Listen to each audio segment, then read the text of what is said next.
pwede ko naman kayong bigyan ng copy. Ayan, so, and, ayun, allow me to record this meeting for the reference of your classmates who is absent today. May mga nagpaalam kasi sa akin na wala daw sila, and para rin may idea sila kung ano yung napag-usapan natin. And kung gusto nyo rin balikan, at least may recording tayo. Ayan, so, again, we will be discussing the database management system or the first unit in data management. Oh, sorry. Yan. Is my screen visible? Okay po ba siya on your end? Yan. Thank you sa mga nag-confirm. Ayan. So, for the discussion proper, I will be jumping to the contents. No, so, we have 6 terms to discuss today. I will differentiate all of these 6 and kaya ito yung umpisa nating lesson kasi ito yung pinaka-introduction sa pag-aaral ng data management. You should understand the 6 concepts and ang pinaka-nature nitong 6 na concepts na ito ay paano nga ba nagfo-flow o paano nag-work ang data na nasa loob ng isang database management system. No? So, yun yung pag-uusapan natin. Some of the some of the examples that will be given later on is real-life examples para mas magets nyo. Some of the examples are already embedded in the PowerPoint presentation. So, ipapaliwanag lang natin in an easy way and sa mga simple words. No? Kasi alam ko na this is not a business terms. No, some of the terms here, information technology talaga yung dating kung pakikinggan. Pero, I will still connect this no, sa field natin sa business administration or sa business world. Ayan. So, simulan natin sa refresher lang kung ano nga ba yung database system. Now, if you will recall, no, sa ating subject na business analytics, I already taught this term. Nabanggit ko na sa inyo ano yung data, ano yung database, ano yung database system. So, just always remember, everyone, that when we talk about database system, it is the idea of collecting data. Sabi dyan, an organized collection of data that is stored electronically and can be easily accessed, managed, and update. Sa konteksto ng pagnenegosyo, sa mundo na meron tayo ngayon, we do not often use notebooks and papers just to fill out the data of the customers. Hindi na tayo gumagamit ng papel at ballpen para kunin yung contact information ng ating suppliers. Most of the business operations ay umiikot na sa paggamit ng isang database management system or yung software. And the idea of collecting all of the data that is relevant for the business operation is called database system. Tandaan nyo lang, when we talk about database system, we are collecting data electronically and we store it electronically. Sabi ko nga kanina dun sa class 2B, I hope na naaalala nyo pa yung idea ng data warehousing. Naalala nyo pa po yung term na data warehousing? Diba, sabi natin before, dun sa subject natin na business analytics, when we talk about data warehousing, we have a hardware such as computers, hard disk. Doon natin nilalagay lahat ng mga collected data from customers, collected data from different departments, and ang reason kung bakit natin siya kinokolekta is because we know that it could turn into a business action. It could be used as good insights to make strategies in the business. Kaya ini-store natin siya electronically, wini-warehouse natin siya. Yung ETL, naalala niyo pa ba yun? Extract, transform, load na idea. Kasi lahat naman ng information na nagagather natin from consumers, from employees, na mga information din that we gather from our competitors is important for the business operation. And the idea of collecting all of those data and storing it electronically is called database system. Wait lang.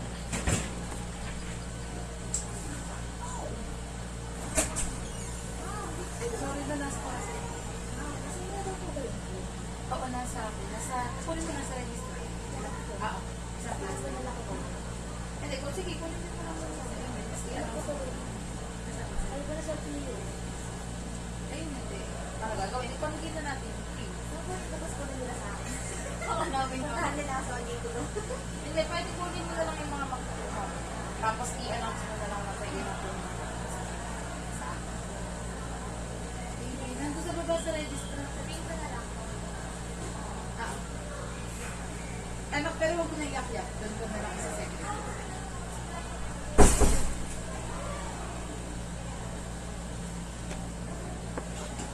Ayan, sorry, meron lang kumatok.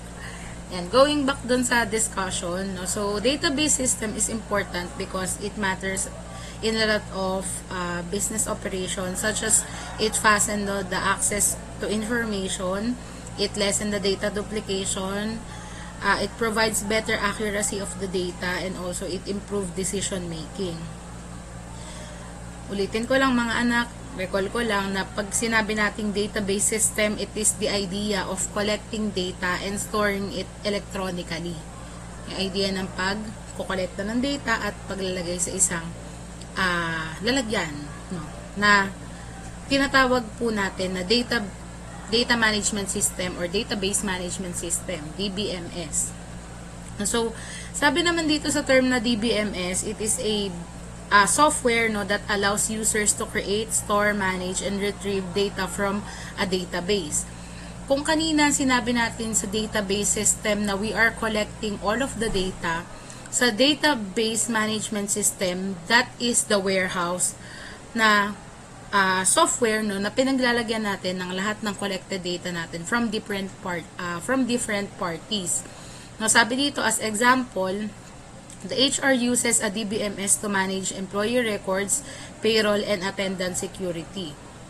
Titin ko lang, ang pinagkaiba nila, database, system, we are collecting data, database management system, that is the software that has been used, no, to store all of the collected data. Yun yung difference nilang dalawa. And to better understand how database management system works, meron siyang 4 na components. Yung una is yung database, pangalawa is DBMS software or the database management system software, third is users, fourth is hardware. So all of these components have their specific purposes. Syempre, una sa database, where the data is stored, yung pag sinabi nating database, all of the collected data, naka-hold siya. Kumbaga, hawak natin siya.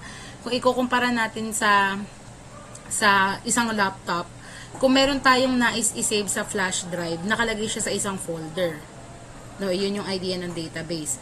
Second is the DBMS software. That is the tools, no, that has been used, no, by the businesses in order for them to access all of the stored data.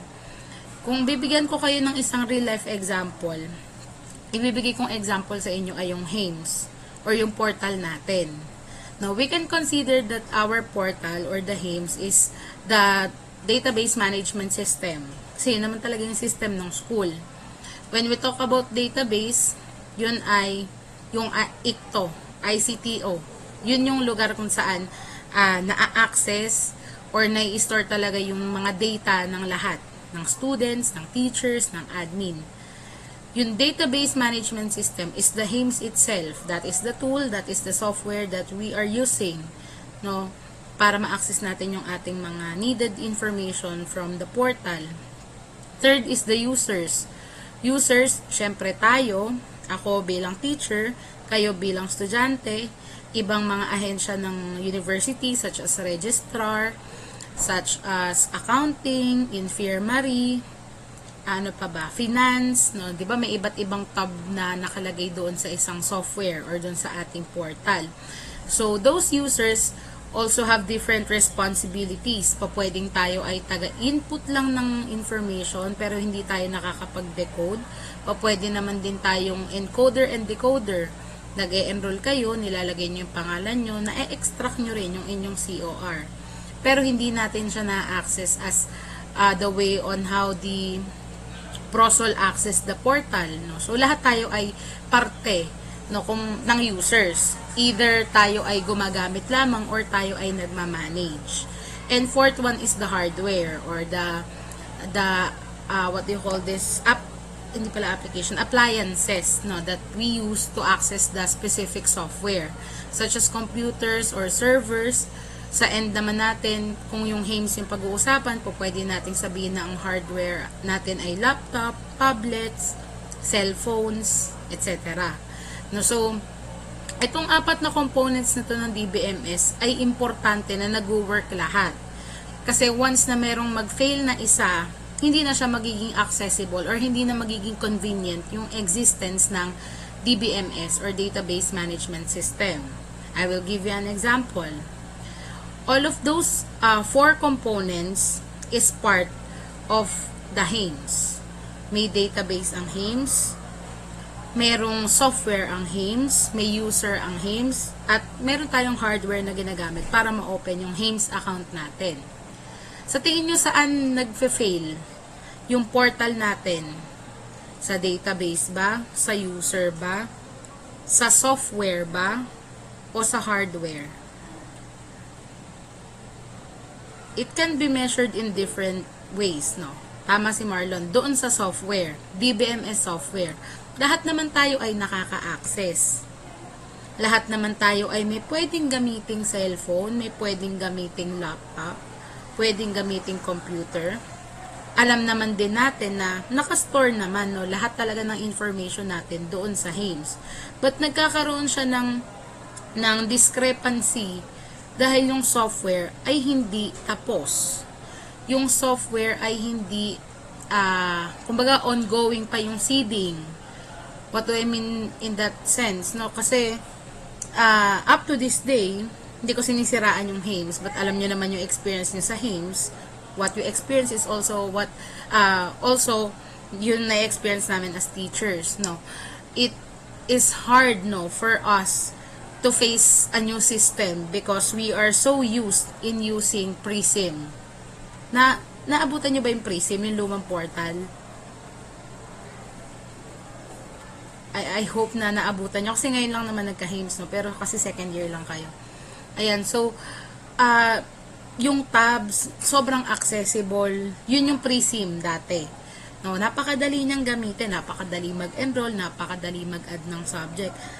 Ngayon, there are lots of discrepancies sa portal ng BSU. Isang example, mag-e-enroll kayo, hindi nag-a-appear yung subject. Mag-e-enroll kayo, hindi nag-a-appear yung academic year. Na sa katotohanan lang, dapat ay nag-work siya right away kung okay yung software. Pero dahil hindi okay yung software, isa sa components ng DBMS ay hindi nag-work, kaya hindi na natin nagagamit ng maayos yung software. So, parang ganun siya. Database is fine, the user can access the portal, hardwares are available, but the software is not working well, kaya hindi natin na-access ng tama yung portal. Sorry. Sana mayroon pa ako kasi parang nagamit ko ng last. Sinuwa yung ano doon, yung pin. Apo, inumpos ko na kay Larissa. Shit, wala na.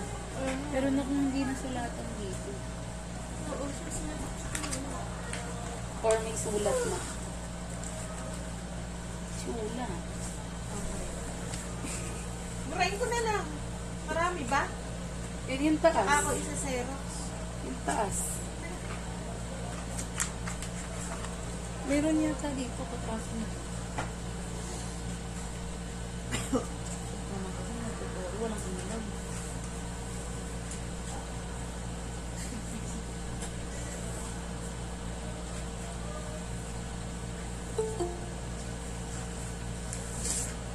Madumi.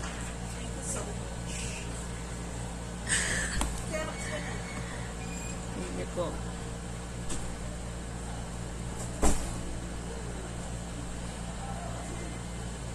Ayan. Sorry, mayroon lang pumasok sa office. Ayan. So, may question dito.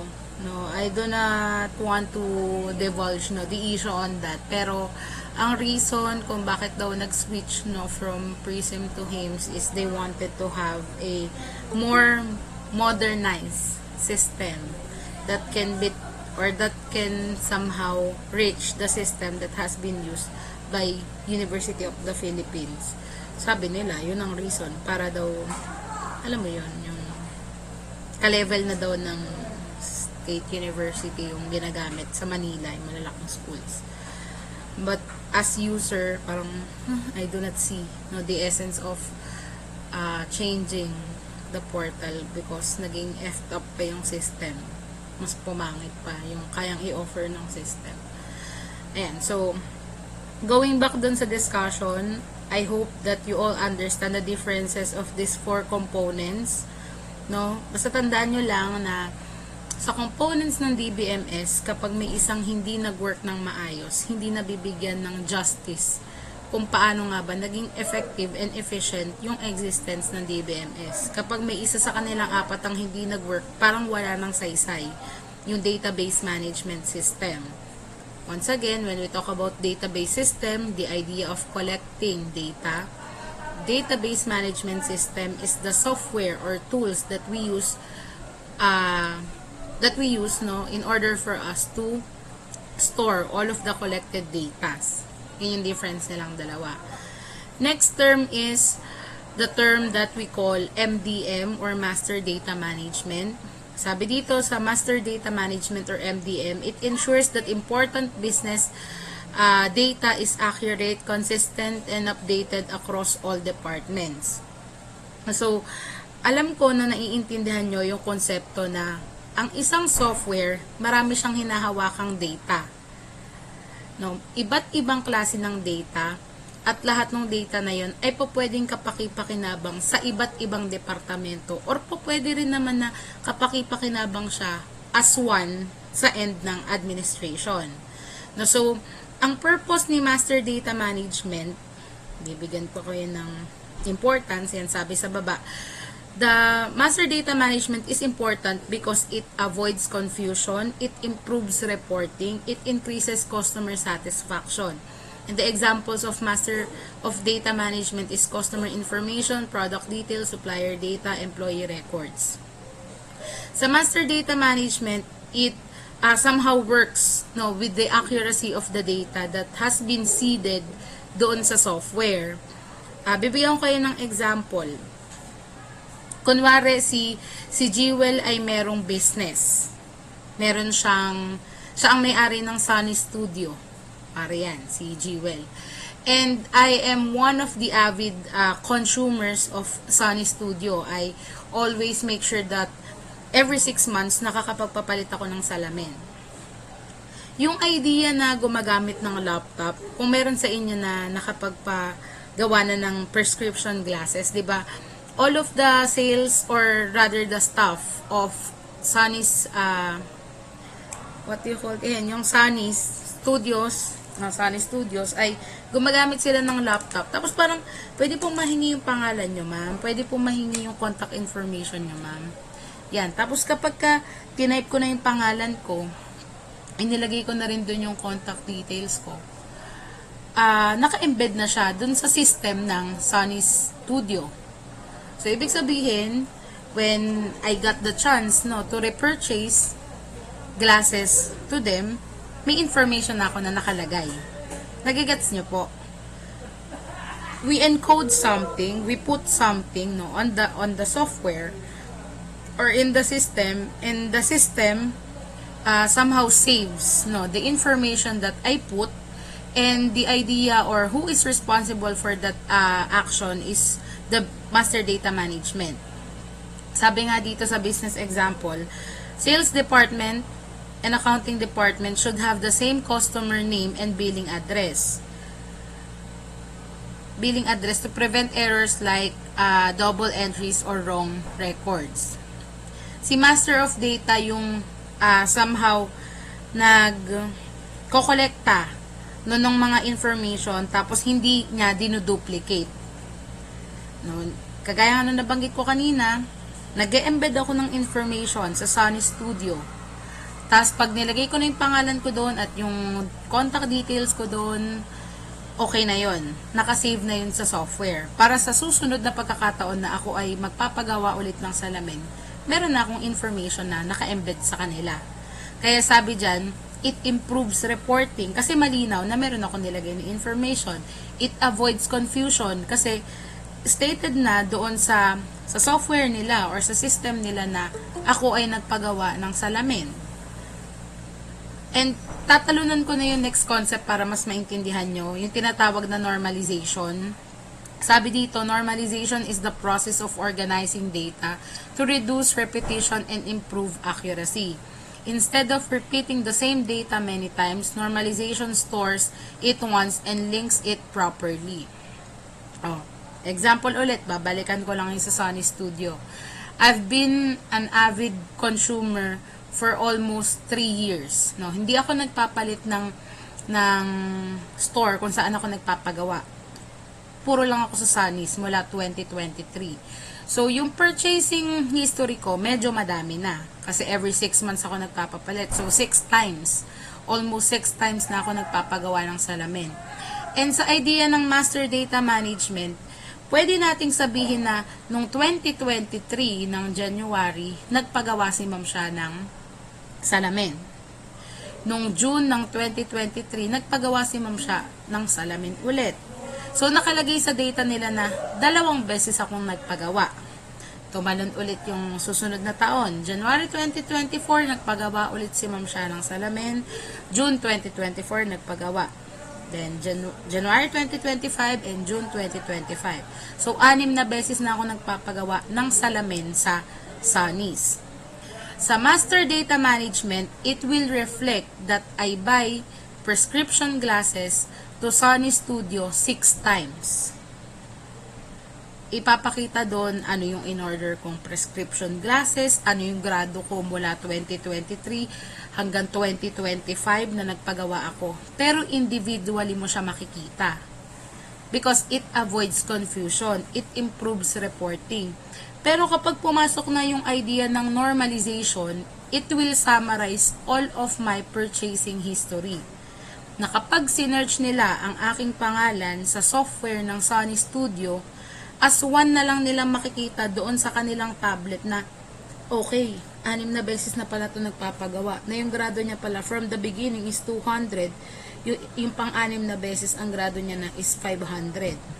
Nakikita mo na lang as one. Hindi mo na siya isa-isa binubuklat na nung 2023, ito yung grado niya nung January. Na nung June, ito yung grado niya. Pag na-normalize na siya, it will reduce the repetition and improve accuracy. Isa-summarize niya na. No, kaya sinabi dito, benefits of normalization, it will lessen the duplication of the data. It will save storage space, easier data updates, and more reliable reports. Kasi, in that sense, imbis na sana 6 na beses, no, for example, kung walang normalization, pupunta yung information ko sa 2023, pupunta sa 2024, pupunta sa 2025. Kung hindi siya na-normalize, may pangalan ako doon sa taon na yon, may pangalan din ako sa taon na yon at sa isa pang taon. Pero kung na-normalize siya, isa lang, yung titingnan mo na, okay, nag-purchase ito ng 23, 24, 25. 2 glasses ng 23, 2 ng 24, 2 ng 25. Naka-summarize. At ang importance nun sa business is, a lot of people purchases frequently or purchases again and again sa isang specific na establishment. Like for example, sobrang yaman ni Margot. Umorder siya sa LV, Louis Vuitton, ng bag. Kinaskas niya gamit credit card niya ng January. ng January. Tapos nung February, bumili ulit si Margo ng LV na bag. Ginamit niya credit card. So, kung master data management ang pag-uusapan natin, ipapakita doon sa system na si Miss Arellano ay bumili ng LV na bag noong January gamit ang credit card. Tapos, sa kabilang buwan ng report, ipapakita na, si Miss Arellano pala, bumili ulit. Pero ang dami mo pang ginawa kasi lumipat ka pa ng kabilang report from January to February. Pero kung na-normalize siya, search lang natin yung pangalan ni Miss Arellano. Tapos ang lalabas doon na nag-purchase siya noong January, noong February, noong December last year, noong June last year. Yun, mas madali siyang i-access. And when it comes to business, it is very much important to normalize data. Kasi nga, may repetition talaga na nangyayari. Most especially kapag purchasing. Kahit sabihin mo na business owner ka, ang suppliers natin lagi namang isa lang. Like for example, ang supplier ng oat milk ni Starbucks ay si SNR Malolos. So, nare-repeat, no, yung purchase history ni SB kay SNR. Pero kung hindi natin siya ina-normalize, masyadong maraming mga data na may store pa dun sa software ng SB or marami ring may store sa data ng SNR. Kung pwede naman siyang i-summarize na lang through normalization.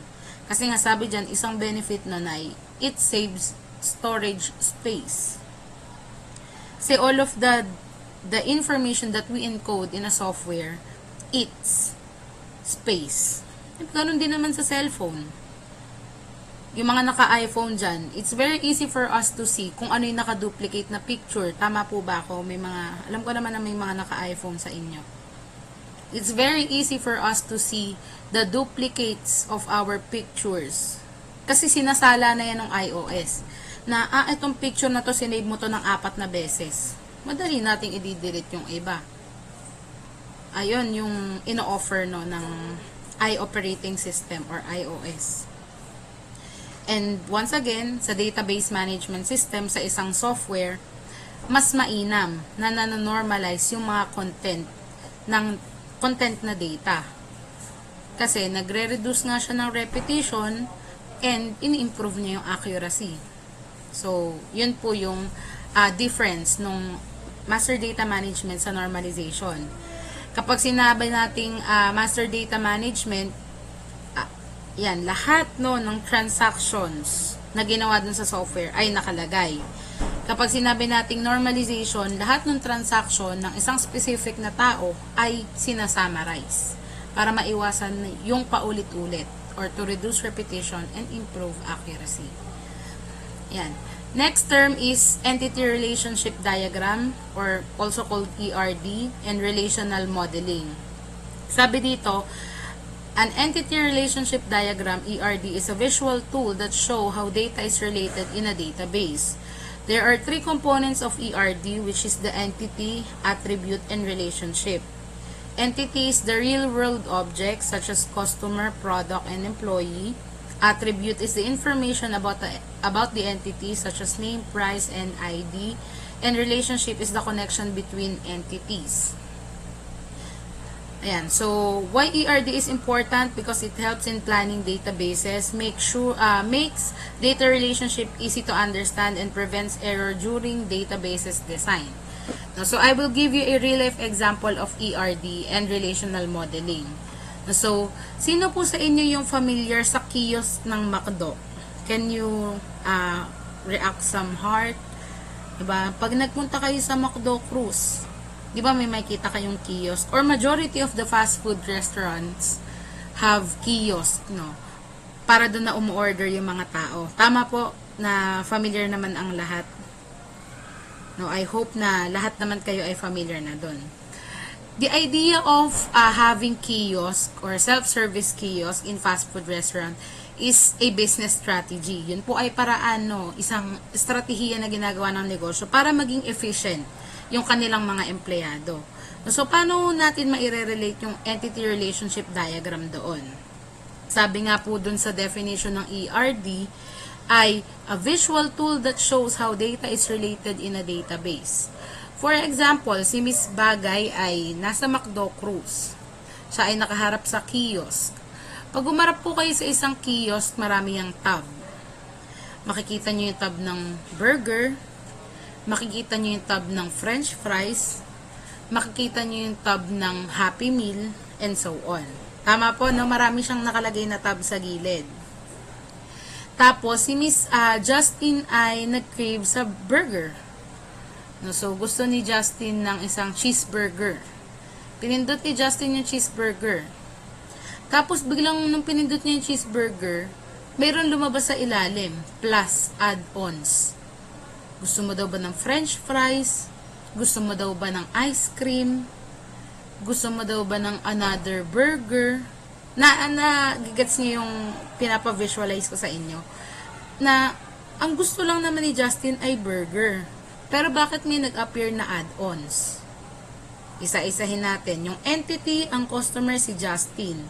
Product na gusto niya ay burger. Attribute, McDonald's. Relationship, yun nga, nag-crave si Justin ng burger pero biglang may nag-appear na add-ons na french fries, na merong nakalagay na ice cream, etc. So, imbis na burger na lang ang bibili ni Justin, nag-add pa siya. Pinindot niya yung plus. Bumili siya ng isang medium fries. Pag pindot niya ng medium fries, biglang nag-appear na gusto mo ba shake fries or yung regular fries lang? E de pinindot ni Justin yung shake fries. May connection po ba na nangyari? Yes. Nasa loob lang siya ng isang software, but it has a relationship, it has a connection from one data to another. Because simply, ang cravings lang naman ni Miss Bagay ay burger.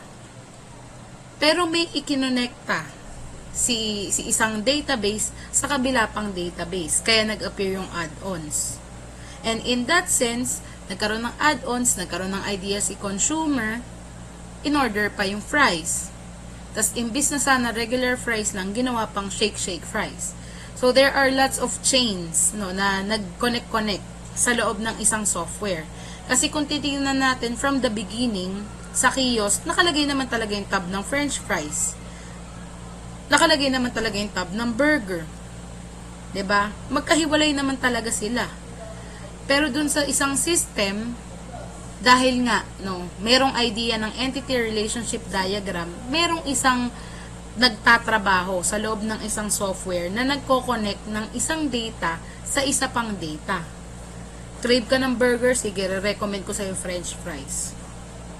Nag-crave ka ng chicken wing, ng chicken sa McDo, sige, i-recommend ko sa'yo Coke Float. Diba? Ang bilis natin nakikita na yung add-ons nasa baba, nasa gilid. Kasi there are some chains, there are some databases who automatically connects from another database para ipakita na ito pa may option pang iba. At yung responsible doon sa loob ng isang system ay tinatawag na entity relationship diagram and rational modeling. Nagigets po, guys, or nakakalito.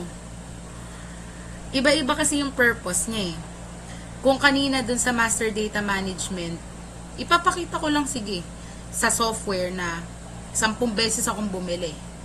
Sa normalization, okay, 1 beses mo na lang makikita kung ilang beses bumili si Shania. Hindi na 10 slides ang makikita mo, hindi na 10 information ang titingnan mo, isa na lang. Dito sa ERD, ipinapakita sa isang software na ito yung kailangan mo, i-connect pa kita sa iba. Etong data yung nilagay mo, i-connect pa kita sa iba pang data. Yun yung tinatawag nating ERD or Entity Relationship Diagram. Ayan, sabi nga dito sa example, ayan, instead of writing a customer name and address in every sales record, the customer information is stored once and connected to all transactions. A customer places many orders and each order contains several products. Pumindot si Miss Bagay ng burger, kinostomize yung burger kasi ayaw niya na may ketchup.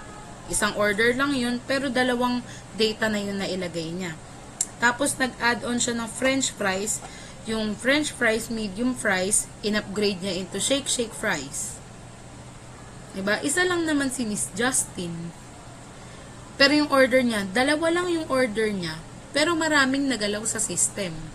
Maraming nagalaw dun sa software. Because, once again, we have our own rights as customers to customize in a way what we wanted sa ating orders. And hindi naman porket yun yung nakalagay dun sa kiosk, yun na yung pwede nating piliin. Kasi po pwede namang mag-request tayo ng no ketchup, pwede naman sabihin natin dun na french fries, pero mag-a-add tayo ng another powder pa para sa shake fries. So, isang order lang siya, pero parang ang dami nangyayari sa loob ng software. And yung responsible sa pagko-connect nung mga changes na ginagawa natin na yun ay tinatawag na ERD or Entity Relationship Diagram. Kasi, once again, its importance is it helps in planning databases. Ano ba yung mga dapat natin gawin pa dun sa software? ERD ang nagpapakita nun. Na parang, okay, so majority of the people, pag umorder pala ng burger, automatic bibili na rin ng french fries. So, dahil nakikita nila sa system na ganun, edi gagawa tayo ng combo ng burger plus fries. Tapos, mas mura ng 10 piso. Nakapag-strategize sila. Kasi napakita ng ERD na may relationship pala yung one data to another data. Another thing, makes data relationship easy to understand. No, kasi yun nga mag-a-add tayo ng french fries na wala naman sa idea natin kakain tayo ng fries. But it's very easy and convenient for us to click. Kasi meron nang nag-connect dun sa software. May nag-suggest na dun sa software. And then, lastly, sa importance, it prevents errors during database design. No, kapag mabilis na ipapakita sa isang software yung relationship, hindi talaga nagkakaroon ng errors. Na isa pang example, yung portal natin, yung HAMES. Daming errors niyan. Yung ERD niyan, yung entity relationship diagram and relational modeling ng HAMES, ang daming problema. Paano ko nasabing maraming problema? Ma'am Shania, ang nakaload sa akin, BSBA 1A, 1B, 1C. Imbis na sana ang i-connect sa akin ay yung... Yes. Sa akin ba? Kapacheck kayo? Oh, nasa klase. Ayan na po. Oo. Okay po. Balik po ka na. Thank you. Sige. And sorry. So, going back dun sa example nung sa HAMES, syempre, ang nilalagay ng program chair, kung ano yung load ko. Sabi ni Sir Vincent, student mo yung BSBA 2A, 2B, 2C. Tapos, syempre, kung nag-enroll kayo sa 2A, 2B, 2C, dapat may magko-connect sa akin sa account ko as Shania de los Reyes na instructor ako ng BSBA 2A, 2B, and 2C. Kasi may ERD nga tayo na tinatawag. May nagko-connecta sa isang data sa isa pang data. Hindi lumabas yung pangalan nyo sa akin. Hindi ko nakikita yung class list ko. So, meaning to say, hindi nag-work ng maayos yung DBMS software. Kasi kung okay na nag-work ang isang software, nag-work ang master data management, nag-work yung normalization, nag-work yung ERD and relational modeling, right away, pagkapindot ko ng pangalan ko, pag nag-enroll kayo sa subject ko, makikita ko pangalan nyo. Yet, hindi ko nakita. Kasi, hindi siya na-connect ng maayos. Nagigets nyo po, guys, yung mga examples na ginagamit ko. You can react anything if nagigets. Pag nalilito, you can chat anything naman sa in-call message.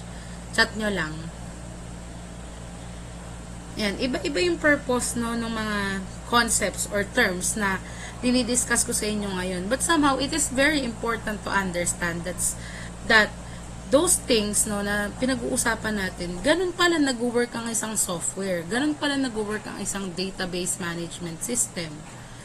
Nakakasakit nga lang ng ulo yung mga terms kasi it doesn't sound very BSBA, but in the near future, you will understand na, buti na lang na pagdaanan namin to sa subject na to, kahit basics lang, no? Ayan. And, lastly, yung term na enterprise content management, ito na po yung pinaka-last part, no, nung discussion natin. ECM is a system used to manage business documents and digital content. Types of content managed is contracts, invoices, reports, emails, and policies. No, so, going back doon sa example ko kanina ng pag-order na Miss Justin sa McDo. So, sabi nga natin kanina, merong entity, may attribute, balikan ko lang, may entity, may attribute, may relationship. Umorder na si Miss Bagay no, ng kanyang burger at shake fries. So, nandun na yung entity, andun yung attribute, nandun yung relationship. So, ano yung ECM doon? Sabi dito, a system used to manage business documents and digital content. After umorder ni Miss Bagay, may paper trail na lalabas. Number na printed. Indikasyon iyon na yung order na Miss Bagay ay pumasok na sa system ng cashier. Na kapag pumunta si Miss Bagay sa cashier at magbabayad na siya ng kanyang order, may babalik sa kanyang resibo. Na ang nakalagay sa resibo na yon ay kung ano yung mga pinindot niya na nasa kiosk. Nagigets nyo po? No, the data no that has been put by Miss Bagay is already been paper trailed. Na isa papel na siya. And usually sa business kasi, even if syempre paperless naman na ang gusto ng mga tao no para maging eco-friendly yung mga businesses, still somehow we still need to have papers as proof na ang isang purchase ay success.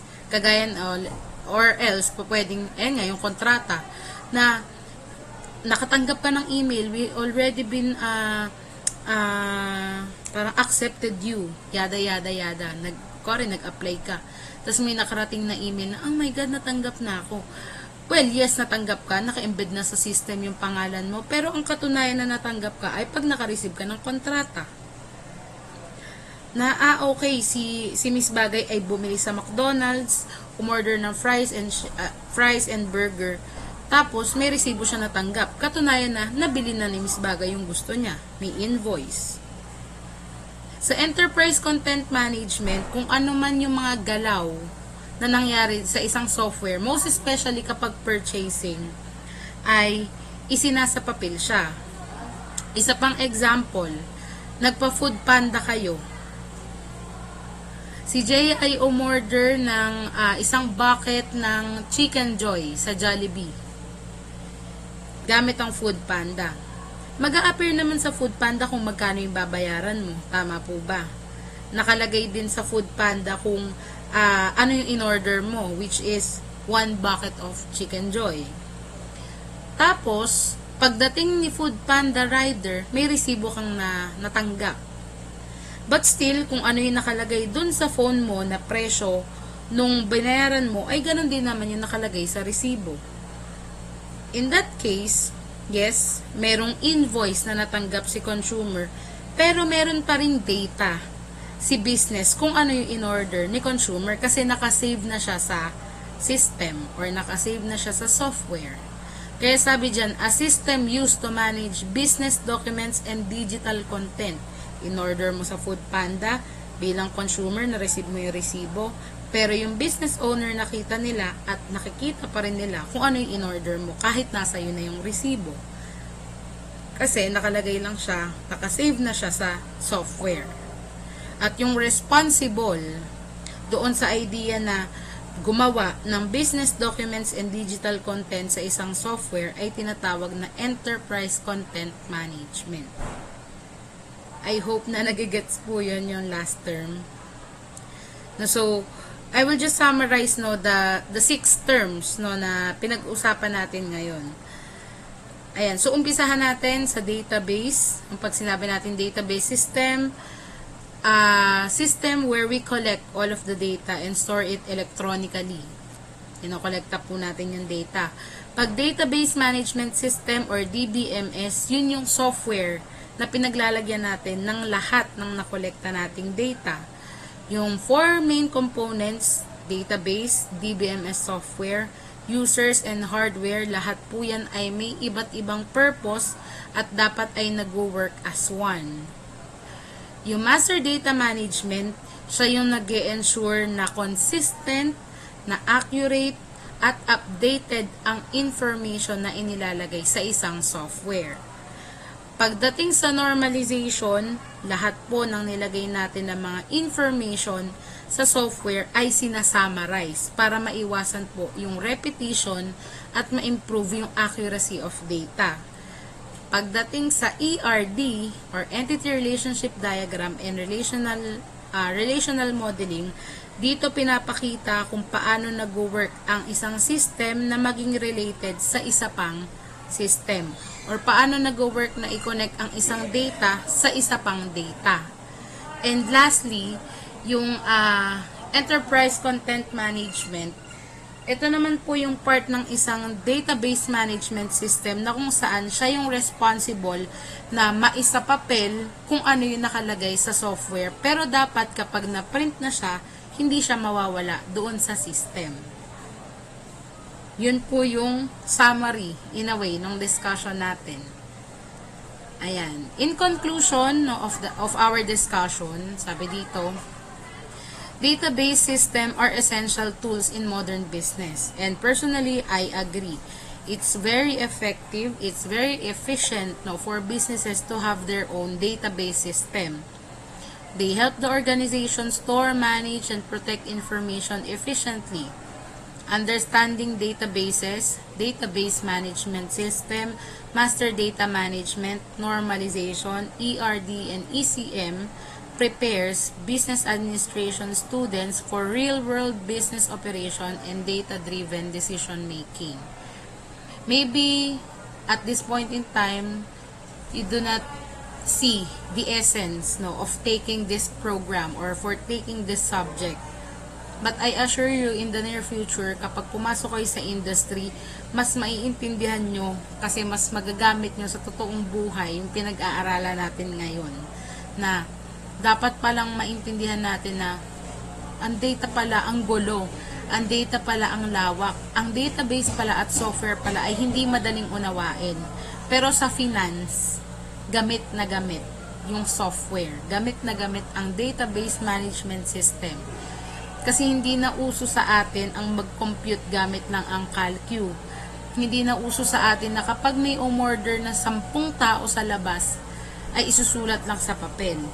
We do not live on that same situation. Kagaya nung nasa early 90s, nasa early 2000. Masyado na tayo nasa digital world ngayon. And once again, kagaya nung sinabi ko dati sa business analytics, the analytical tools such as this software exist to help businesses. Dapat nag-e-exist ang isang software para matulungan ang isang negosyo, mapadali yung kanilang processes rather than maging pahirap no, dun sa business operation na meron yung isang business. Ayun, so that ends no my discussion. Meron po ba kayong questions in mind or nalito? Mukhang wala naman, nag-heart naman kayo lahat. And hindi na ako gumawa ng attendance form kasi hindi naman na kami allowed na gumawa ng G-forms for attendance. And I will also